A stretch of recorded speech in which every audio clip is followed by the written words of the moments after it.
everybody. This is Matthew Horwood reporting live from the Canada Strong and Free Networking Conference. I'm here with Christine Van Geyn. She is the litigation director for the Canadian Constitutional Foundation, a charity that is dedicated to civil liberties issues. Christine, thank you for coming on the show with me today. Thanks for having me on. I imagine you've been very busy over the past couple 2 years. Lots of civil liberties issues have been happening. Could you talk a little bit about the work that you've been doing since the pandemic began?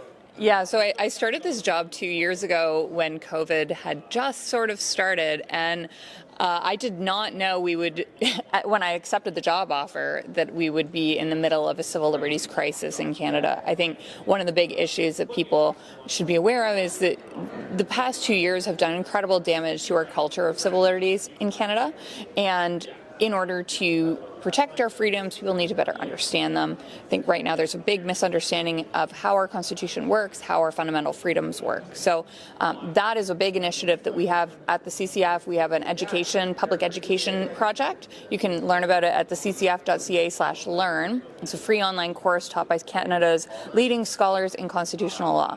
But in terms of cases, we have been incredibly busy.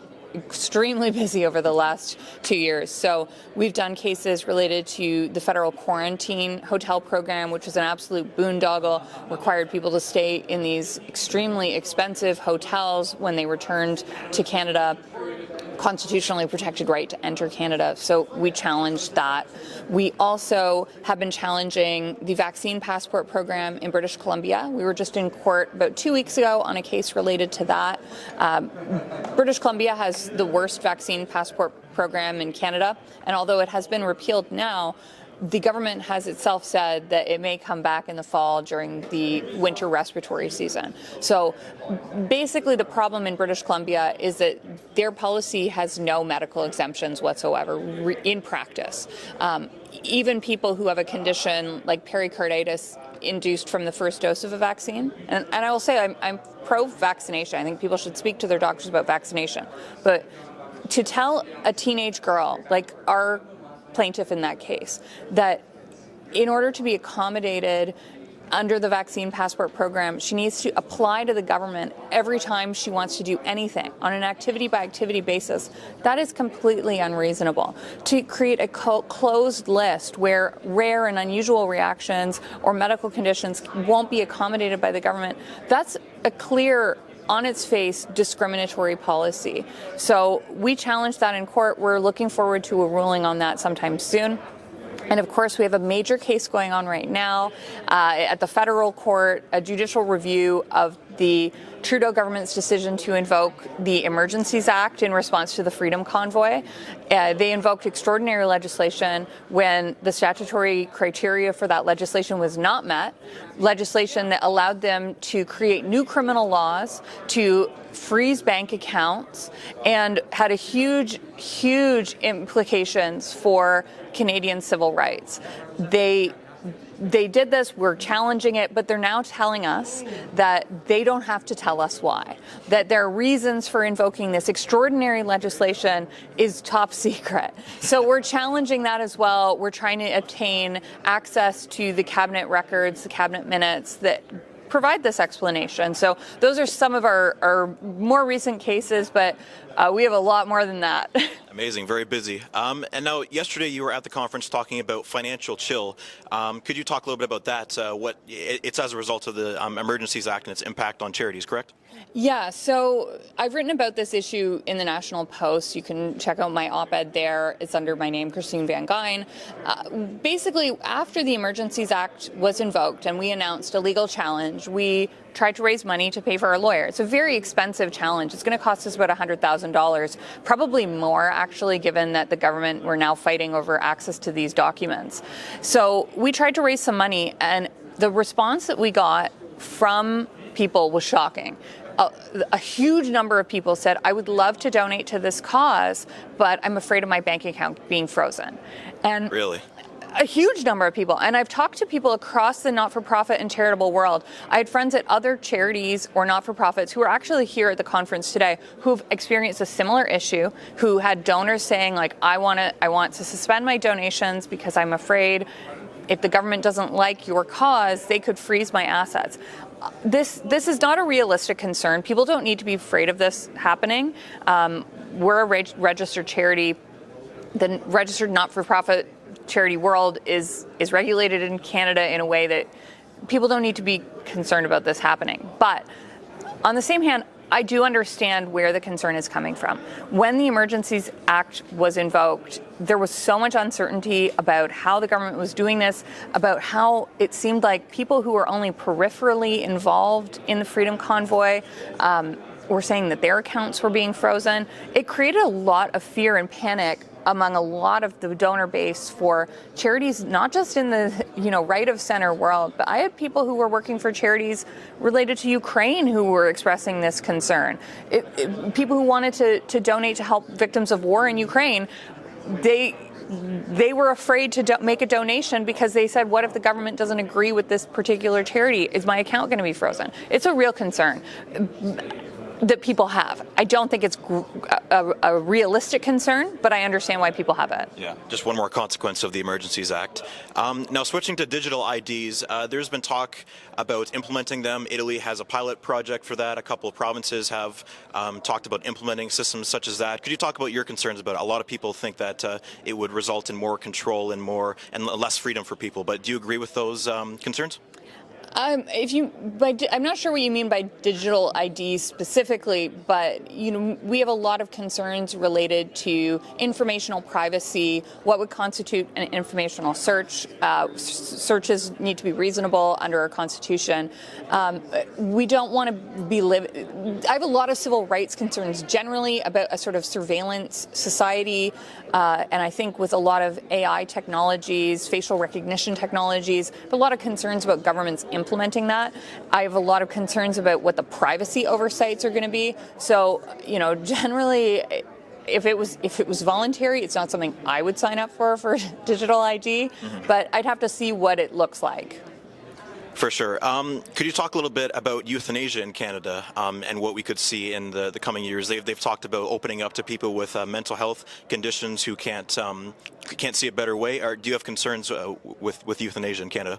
So I'm going to be doing an episode I have a television program called Canadian Justice where we're going to talk about this issue. There's been a lot of reporting recently on how a famous decision on medically assisted dying, called the Carter decision, has, it seems to be, there's this slippery slope right now happening where people who are in mental or financial distress even are applying for medically assisted dying. And I think that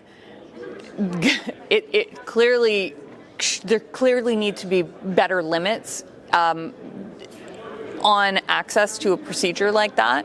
I have my own concerns about access to it just generally and how the Carter decision is written, and then that seems to be settled. But clearly, I think there should be some limits on when it's available for people in mental distress, and offering them mental health supports instead of euthanasia or medically assisted dying seems a better alternative.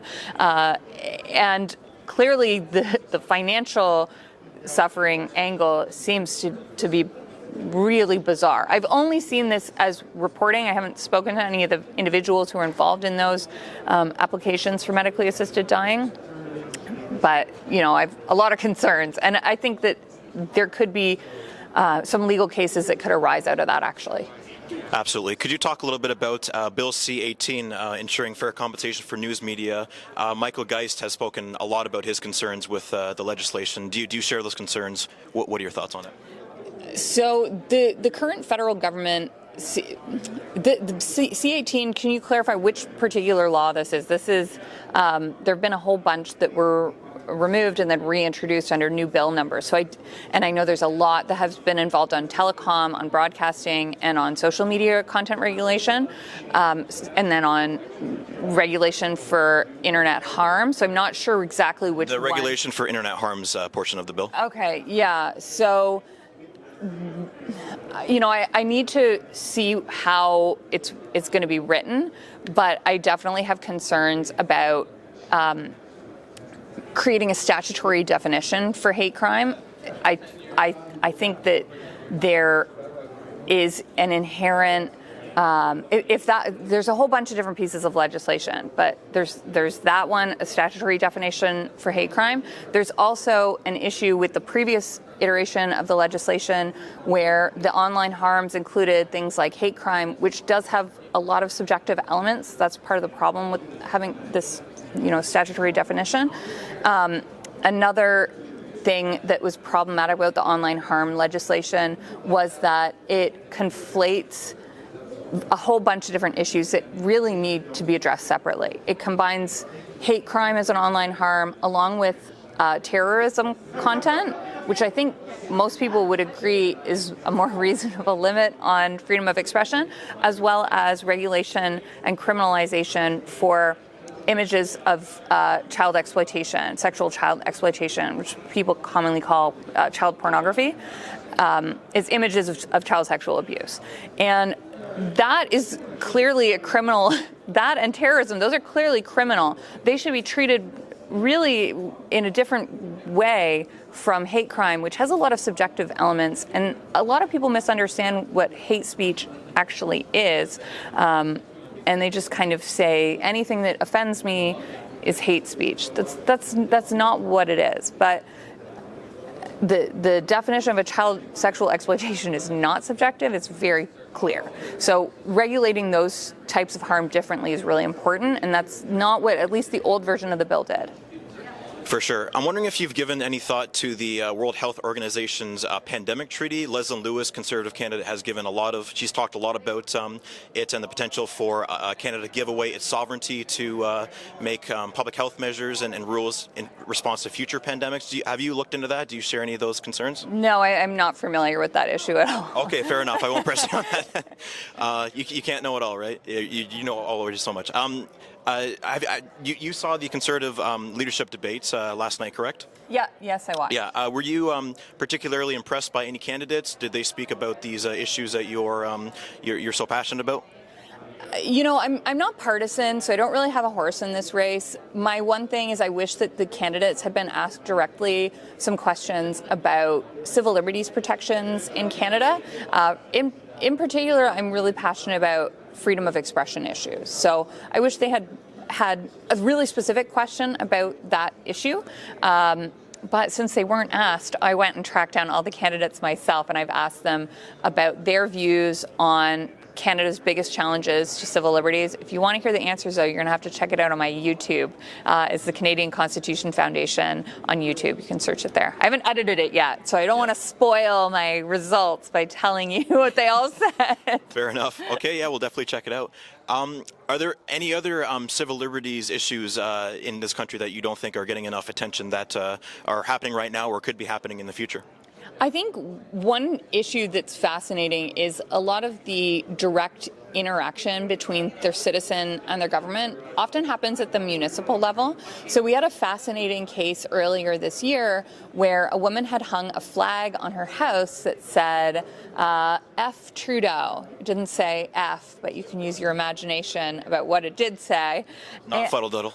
No, it was not fuddle-duddle, but it had a maple leaf instead of the letter U. So it was being a little cute, but technically not swearing. But one of the incredible things about a country like Canada is that we can call our political leaders of any political party whatever names we want. We can be as critical or as mean or as rude as we want when we talk about our political leaders. And that is a really precious freedom that so many people around the world don't have. And we should never take that for granted. I mean, it's not probably the language I would choose to criticize our prime minister or our premier, but it's the language that this woman chose. And her town ordered her to take down that flag, ordered her to take down a flag that expressed a really truly held political view that she has. Because I spoke to her and she really definitely believes this deeply. And we represented her for free. We fought the city and we won. And that flag is still hanging at her house. So these are kind of the big and small issues that we like to take at the Canadian Constitution Foundation at these municipal levels, it's often really just petty bureaucrats who wanted to tell people how to order their lives, and they can't do that. If they don't like the flag she's hung on her house, if some city hall official doesn't like her flag, they can drive down another street, but they can't tell her to take it down. Absolutely. Speaking on the issue of flags, the NDP, in response to the Freedom Convoy, they introduced a private member's bill planning to ban symbols of hate such as swastikas, Confederate flags. What are your thoughts on that? Do you think that's a reasonable thing to try and ban, or that's going too far and perhaps setting a slippery slope? Obviously, I condemn those symbols. I think those are... For sure, we all do at the Western Standard. those are abhorrent symbols of hate, and I am disgusted when I see them. I'm really disgusted. But we live in a country where people can express their political views no matter how abhorrent, and I do not support that legislation. I do not think that that would be a reasonable limit on political expression, even though it's expression I abhor and completely disagree with. But I really strongly believe in freedom of expression. Absolutely. Christine, before we go, anything else you'd like to add about the work that you've been doing or what we can expect to see from you?